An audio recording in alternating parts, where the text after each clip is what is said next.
पट्टेदार डॉल्फिनला खोल समुद्रामध्ये सोडण्यात आलाय।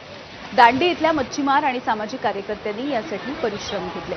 खोल समुद्रामध्ये वास्तव्यासाठी असणारा पट्टेदार डॉल्फिन हा दांडी समुद्र किनाऱ्यावरती आलेला होता। या डॉल्फिनचा गडद रंग, पोट त्याचं पांढऱ्या रंगाचं होतं, त्याच्यावरती काळ्या रंगाचा पट्टा देखील होता। त्याचं तोंड लहान होतं, एक काळी चोच देखील त्याला होती आणि या पट्टेदार डॉल्फिनला खोल समुद्रामध्ये आता सोडण्यात आलंय। मात्र मालवणमधील 3 वेगवेगळ्या समुद्र किनाऱ्यावरती आलेल्या डॉल्फिनना मच्छीमारांनी सुरक्षितपणे या खोल समुद्रामध्ये नेऊन सोडलंय।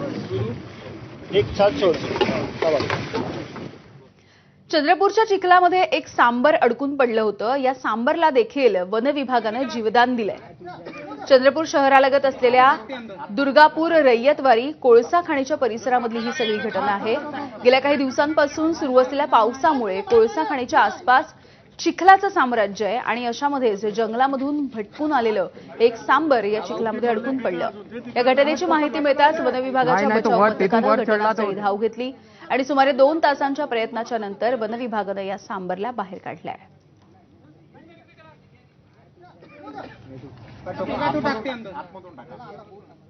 बातमी वाशिम मधली। वाशिम पोलिसांनी एका जखमी कासवाला उपचारासाठी पशुवैद्यकीय केंद्रामध्ये दाखल केलं आणि भूतदया दाखवली आहे।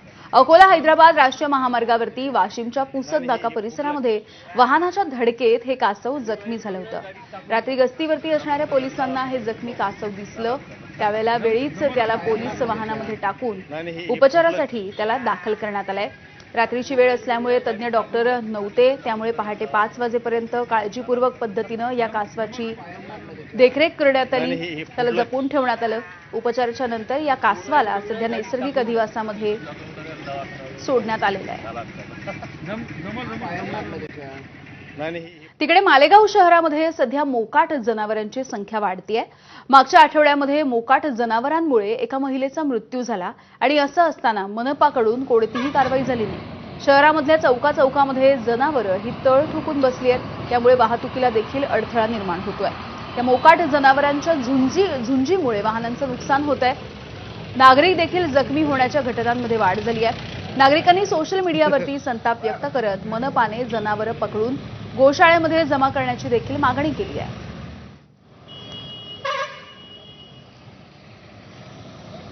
रत्नागिरी नजीकच्या खेळशीमधील डफळ चोळवाडी या परिसरामध्ये बिबट्याची दहशत कायम आहे।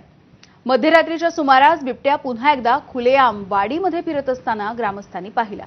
बिबट्याची ही दृश्य सीसीटीव्ही कॅमेऱ्यामध्ये आणि ग्रामस्थांच्या मोबाईल कॅमेऱ्यामध्ये कैद झालेली आहेत।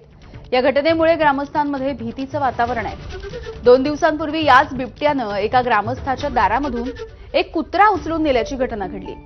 याच परिसरामध्ये गेल्या 6 महिन्यांपासून बिबट्याचा सातत्याने वावर आहे। मध्यरात्रीच्या वेळेला बिबट्या थेट वस्तीमध्ये येत असल्यामुळे ग्रामस्थांची झोप उडाली आहे। वारंवार तक्रारी देऊन देखील वन विभागानं याकडे पूर्णपणे डोळेझाक केल्याचा आरोप ग्रामस्थांनी केलाय। या बिबट्याला त्वरित पकडून सुरक्षित ठिकाणी सोडावं अशी मागणी देखील केली जाते आहे। पिलीभीतमध्ये जंगल सफारीच्या दरम्यान पर्यटकांना थरारक असा अनुभव आला। जीपमध्ये बसलेल्या पर्यटकांना वाघ दिसला तेव्हा सगळ्यांनी आपापले मोबाईल कॅमेरे चालू केले आणि व्हिडिओ बनवायला सुरुवात केली। दरम्यान याच वेळेला वाघ पर्यटकांच्या अगदी जवळ आला। वाघ बराच वेळ या पर्यटकांचा पाठलाग देखील करत होता। जीप चालकानं हुशारीनं गाडी तिथून वेगामध्ये पळवली आणि त्यामुळे मोठी दुर्घटना टळली आहे। या घटनेच्या नंतर वन विभागानं सफारी गाईड आणि चालकांना देखील सावधगिरी बाळगण्याचं आवाहन केलंय। तर पिलीभीतच्या जंगलातला हा सगळा थरार सध्या पर्यटकांच्या कॅमेऱ्यामध्ये कैद झालाय।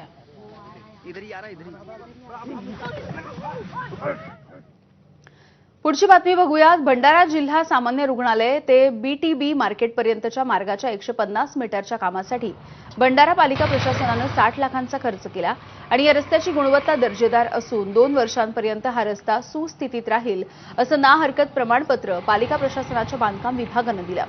मात्र 6 महिन्यामध्येच हा रस्ता पूर्णपणे उखडलाय। ठिकठिकाणी खड्डे पडले आहेत। या खड्ड्यांमधून मार्ग काढत असताना वाहन चालकांना कसरत करावी लागते।